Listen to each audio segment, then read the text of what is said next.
Item ಯಾವುದೇ ಇರಲಿ try ಮಾಡಿ ಆಚಿ ಚಿಕನ್ ಮಸಾಲಾ. ರೈಲ್ವೆ ಇಲಾಖೆಯು 2801 ಅಪ್ರೆಂಟಿಸ್ ಹುದ್ದೆಗಳಿಗೆ ಅರ್ಜಿ ಆಹ್ವಾನಿಸಿದೆ. ಎಸ್ಎಸ್ಎಲ್ಸಿ ಐಟಿಐ ಮುಗಿಸಿದವರು ಏಪ್ರಿಲ್ 11ರ ಒಳಗೆ ಆನ್ಲೈನ್ನಲ್ಲಿ ಅರ್ಜಿ ಸಲ್ಲಿಸಬಹುದಾಗಿದ್ದು, ಅರ್ಹ ಅಭ್ಯರ್ಥಿಗಳು ಲಿಖಿತ ಪರೀಕ್ಷೆ ಇಲ್ಲದೆ ಶೈಕ್ಷಣಿಕ ಅರ್ಹತೆಗಳ ಆಧಾರದ ಮೇಲೆ ಆಯ್ಕೆಯಾಗ್ತಾರೆ. ಆಯ್ಕೆಯಾದವರಿಗೆ 1 ವರ್ಷದ ತರಬೇತಿ ಮತ್ತು ಸ್ಟೈಫಂಡ್ ನೀಡಲಾಗುತ್ತೆ. ಮತ್ತಷ್ಟು ಡೀಟೇಲ್ಸ್ ಇಲ್ಲಿದೆ ನೋಡಿ.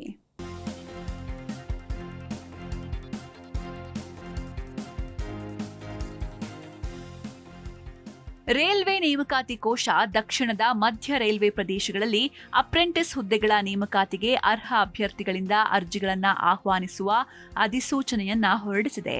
ಈ ಅಧಿಸೂಚನೆ ಅಡಿಯಲ್ಲಿ ವಿವಿಧ ಇಲಾಖೆಗಳಲ್ಲಿ ಒಟ್ಟು 2801 ಅಪ್ರೆಂಟಿಸ್ ಹುದ್ದೆಗಳನ್ನು ಭರ್ತಿ ಮಾಡಲಾಗುತ್ತೆ. ಈ ಖಾಲಿ ಹುದ್ದೆಗಳನ್ನು ಸಿವಿಲ್, ಎಲೆಕ್ಟ್ರಿಕಲ್, ಮೆಕ್ಯಾನಿಕಲ್ ಸಿಬ್ಬಂದಿ, SNT ಮತ್ತು ಇತರ ಇಲಾಖೆಗಳಲ್ಲಿ ಭರ್ತಿ ಮಾಡಲಾಗುತ್ತೆ. ಅರ್ಹ ಅಭ್ಯರ್ಥಿಗಳು ಏಪ್ರಿಲ್ 11ರವರೆಗೆ ಆನ್ಲೈನ್ನಲ್ಲಿ ಅರ್ಜಿ ಸಲ್ಲಿಸಬಹುದು.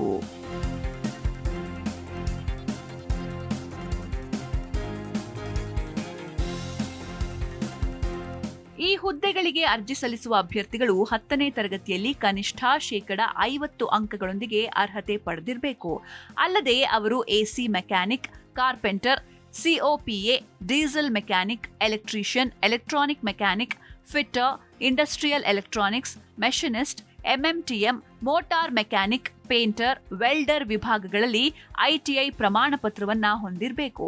ಅಭ್ಯರ್ಥಿಗಳ ವಯಸ್ಸಿನ ಮಿತಿ ಏಪ್ರಿಲ್ 11, 2026ರಂತೆ 15ರಿಂದ 24 ವರ್ಷಗಳ ನಡುವೆ ಇರಬೇಕು. SC, STಗಳಿಗೆ 5 ವರ್ಷಗಳು, OBCಗಳಿಗೆ 3 ವರ್ಷಗಳು ಮತ್ತು PWD ಮತ್ತು ESM ಅಭ್ಯರ್ಥಿಗಳಿಗೆ 10 ವರ್ಷಗಳವರೆಗೆ ಸಡಿಲಿಕೆ ಇರುತ್ತೆ. ಈ ಅರ್ಹತೆಗಳನ್ನು ಹೊಂದಿರುವ ಯಾರಾದರೂ ಏಪ್ರಿಲ್ 11ರೊಳಗೆ ಆನ್ಲೈನ್ನಲ್ಲಿ ಅರ್ಜಿ ಸಲ್ಲಿಸಬಹುದು. ಅಭ್ಯರ್ಥಿಗಳು ಅರ್ಜಿ ಸಲ್ಲಿಸುವ ಸಮಯದಲ್ಲಿ ₹100 ನೋಂದಣಿ ಶುಲ್ಕವನ್ನ ಪಾವತಿಸಬೇಕು. ಆದಾಗ್ಯೂ SC, ST, ಮಹಿಳೆಯರು ಮತ್ತು ತೃತೀಯ ಲಿಂಗದ ಅಭ್ಯರ್ಥಿಗಳಿಗೆ ಯಾವುದೇ ಶುಲ್ಕವಿಲ್ಲ.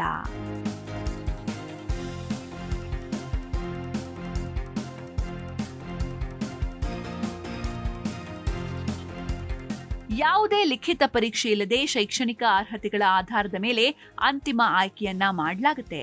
ಆಯ್ಕೆಯಾದವರಿಗೆ ಕರ್ನಾಟಕ, ತಮಿಳುನಾಡು, ತೆಲಂಗಾಣ, ಆಂಧ್ರಪ್ರದೇಶ, ಮಹಾರಾಷ್ಟ್ರ ಮತ್ತು ಮಧ್ಯಪ್ರದೇಶ ರಾಜ್ಯಗಳ ವಿವಿಧ ರೈಲ್ವೆ ಘಟಕಗಳಲ್ಲಿ 1 ವರ್ಷದ ತರಬೇತಿಯನ್ನ ನೀಡಲಾಗುತ್ತೆ. ತರಬೇತಿಯ ಸಮಯದಲ್ಲಿ ನಿಯಮಗಳ ಪ್ರಕಾರ ಪ್ರತಿ ತಿಂಗಳು ಸ್ಟೈಫಂಡ್ ಪಾವತಿಸಲಾಗುತ್ತೆ. ಇತರ ವಿವರಗಳನ್ನ ಕೆಳಗಿನ ಲಿಂಕ್ನಲ್ಲಿ ಕಾಣಬಹುದು. ಅರ್ಜಿ ಸಲ್ಲಿಸಲು scr.indianrailways.gov.in ಅಧಿಕೃತ ವೆಬ್ಸೈಟ್ಗೆ ಭೇಟಿ ನೀಡಿ. Bureau report, Zee Kannada news.